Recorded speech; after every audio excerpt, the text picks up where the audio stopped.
Day 170, Ecclesiastes 1 through 6. This is Just the Word, where we are reading chronologically through the Bible in a year. Day 170 of 365, the New King James Version, Ecclesiastes, starting with chapter 1. The words of the preacher, the son of David, king in Jerusalem. Vanity of vanities, says the preacher, vanity of vanities, all is vanity. What profit hath a man from all his labor in which he toils under the sun? One generation passes away and another generation comes, but the earth abides forever. The sun also rises, and the sun goes down and hastens to the place where it arose. The wind goes toward the south and turns around to the north. The wind whirls about continually and comes again on its circuit. All the rivers run into the sea, yet the sea is not full. To the place from which the rivers come, there they return again. All things are full of labor. Man cannot express it. The eye is not satisfied with seeing, nor the ear filled with hearing. That which has been is what will be, that which is done is what will be done, and there is nothing new under the sun. Is there anything of which it may be said, see, this is new? It has already been in ancient times before us. There is no remembrance of former things, nor will there be any remembrance of things that are to come by those who will come after. I, the preacher, was king over Israel and Jerusalem, and I set my heart to seek and search out by wisdom concerning all that is done under heaven. This burdensome task God has given to the sons of man, by which they may be exercised. I have seen all the works that are done under the sun, and indeed all is vanity and a grasp for the wind. What is crooked cannot be made straight. What is lacking cannot be numbered. I communed with my heart, saying, look, I have attained greatness and have gained more wisdom than all who were before me in Jerusalem. My heart has understood great wisdom and knowledge. And I set my heart to know wisdom and to know madness and folly. I perceived that this also is grasping for the wind. For in much wisdom is much grief, and he who increases knowledge increases sorrow. Chapter 2. I said in my heart, come, now I will test you with mirth. Therefore enjoy pleasure. But surely this also is vanity. I said of laughter, madness, and of mirth, what does it accomplish? I searched in my heart how to gratify my flesh with wine, while guiding my heart with wisdom, and how to lay hold of folly, that I might see what was good for the sons of men to do under heaven all the days of their lives. I made my works great. I built myself houses and planted myself vineyards. I made myself gardens and orchards, and I planted all kinds of fruit trees in them. I made myself water pools for which to water the growing trees of the grove. I acquired male and female servants and made servants born in my house.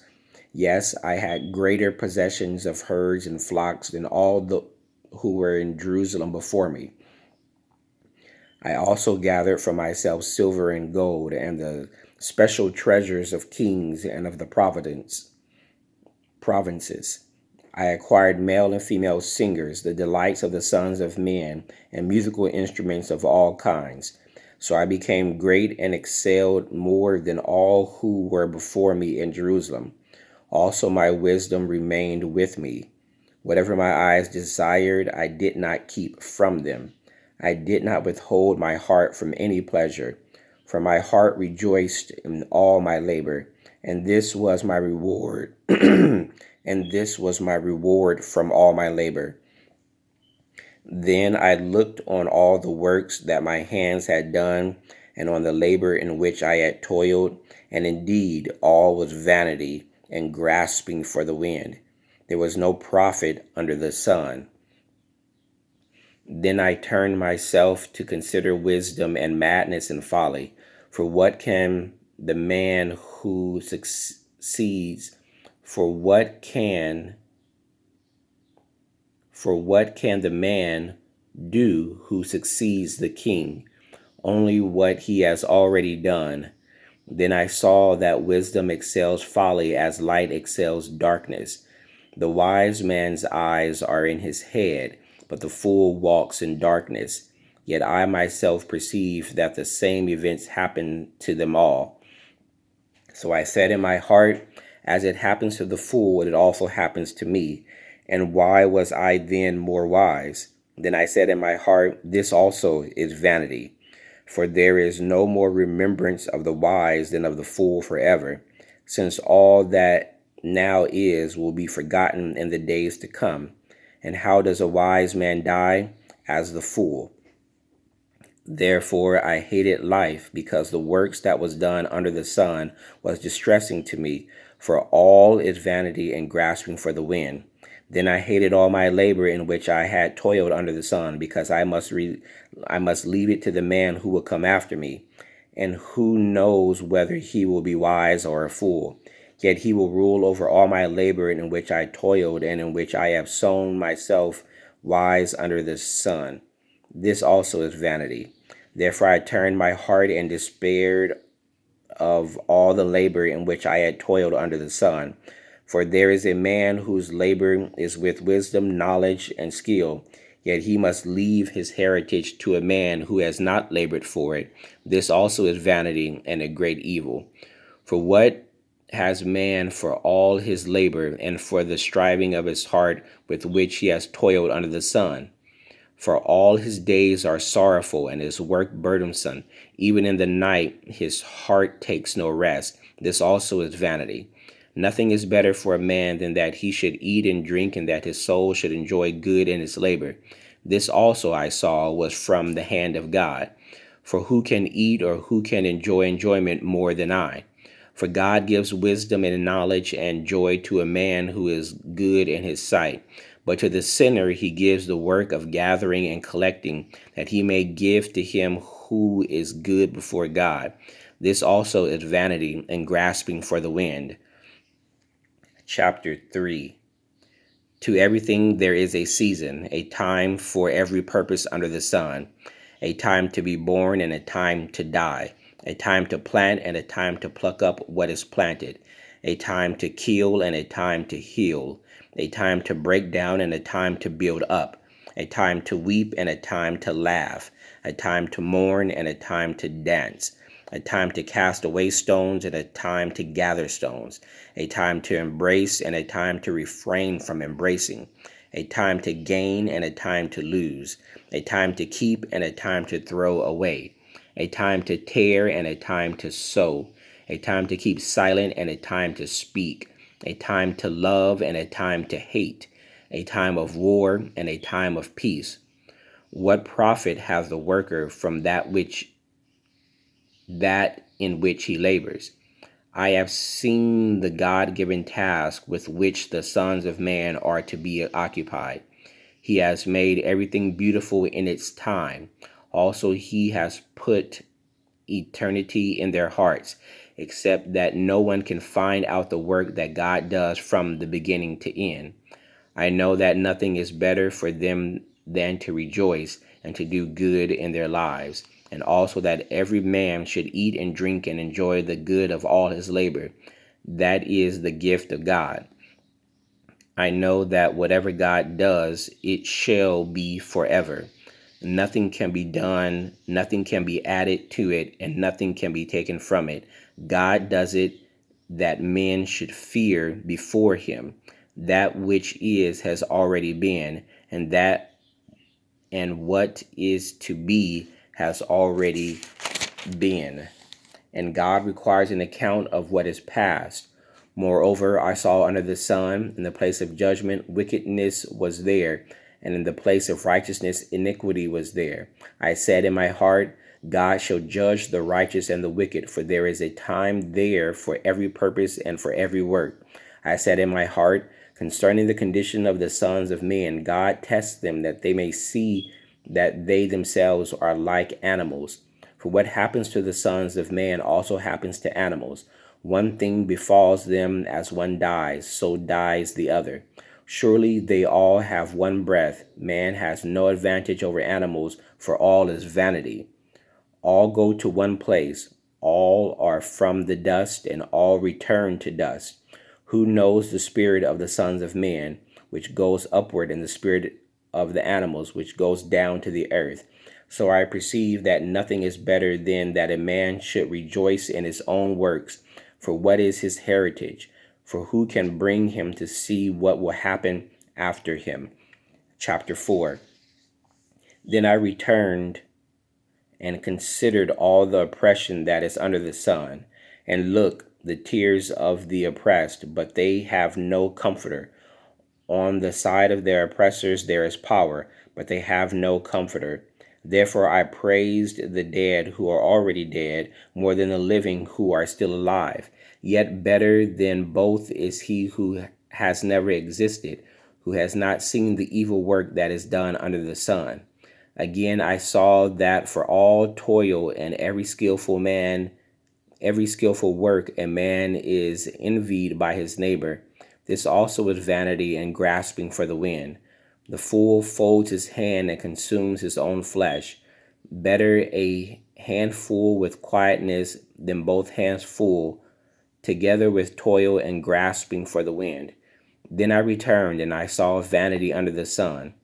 There is one alone without companion. He has neither son nor brother, yet there is no end to all his labor, nor is his eye satisfied with riches. But he never asks, for whom do I toil and deprive myself of good? This also is vanity and a grave misfortune. Two are better than one, because they have a good reward for their labor. For if they fall, one will lift up his companion. But woe to him who is alone when he falls, for he has no one to help him up.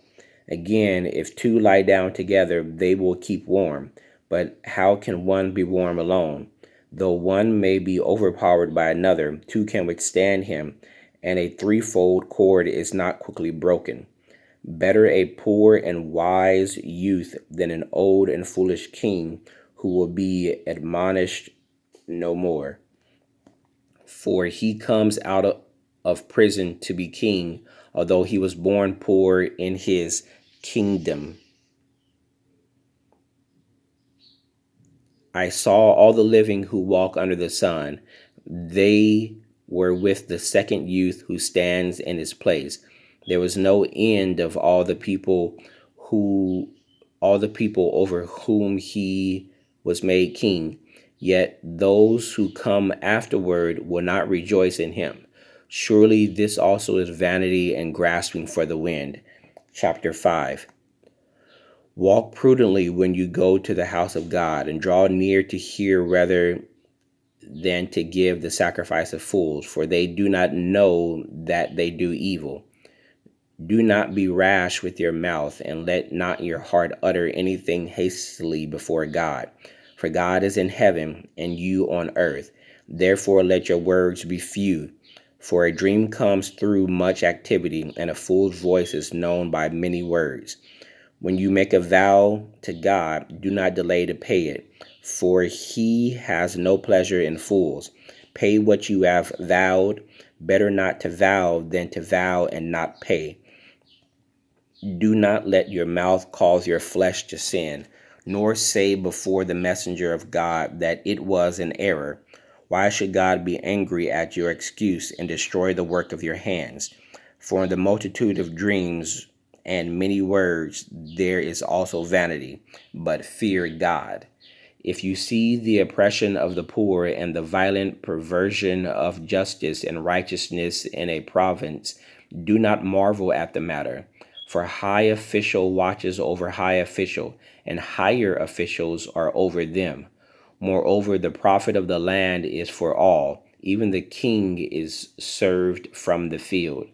He who loves silver will not be satisfied with silver, nor he who loves abundance with increase. This also is vanity. When goods increase, they increase who eat them. So what profit have the owners except to see them with their eyes? The sleep of a laboring man is sweet, whether he eats little or much, but the abundance of the rich will not permit him to sleep. There is a severe evil which I have seen under the sun. Riches keep for their owner to his hurt, but those riches perish through misfortune. When he begets a son, there is nothing in his hand. As he came from his mother's womb, naked shall he return, to go as he came, and he shall take nothing from his labor which he may carry away in his hand. And this also is a severe evil. Just exactly as he came, so shall he go. And what profit has he who has labored for the wind? All his days he also eats in darkness, and he has much sorrow and sickness and anger. Here is what I have seen. It is good and fitting for one to eat and drink and to enjoy the good of all his labor, in which he toils under the sun all the days of his life which God gives, for it is his heritage. As for every man to whom God has given riches and wealth, and given him power to eat of it, to receive his heritage and rejoice in his labor, this is the gift of God. For he will not dwell unduly on the days of his life, because God keeps him busy with the joy of his heart. Chapter 6. There is an evil which I have seen under the sun, and it is common among men. A man to whom God has given riches and wealth and honor, so that he lacks nothing for himself in all he desires. Yet God does not give him power to eat of it, but a foreigner consumes it. This is vanity, and it is an evil affliction. If a man begats 100 children and lives many years, so that the days of his years are many, but his soul is not satisfied with goodness, or indeed he has no burial, I say that a stillborn child is better than he, for it comes in vanity and departs in darkness, and its name is covered with darkness. Though it has not seen the sun or known anything, this has more rest than that man. Even if he lives 1,000 years twice, but has not seen goodness, do not all go to one place? All the labor of man is for his mouth, and yet the soul is not satisfied. For what more has the wise man than the fool? What does the poor have who knows how to walk before the living? Better is the sight of the eyes, better is the sight of the eyes than the wandering of desire. This also is vanity and grasping for the wind. Whatever one is, he has been named already, for it is known that he is man. He cannot contend with him who is mightier than he. Since there are many things that increase vanity, how is man the better?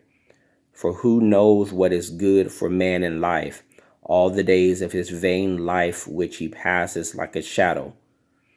Who can tell a man what will happen after him under the sun? May the Lord add a blessing to the reading of the word. That was Ecclesiastes 1 through 6, day 170.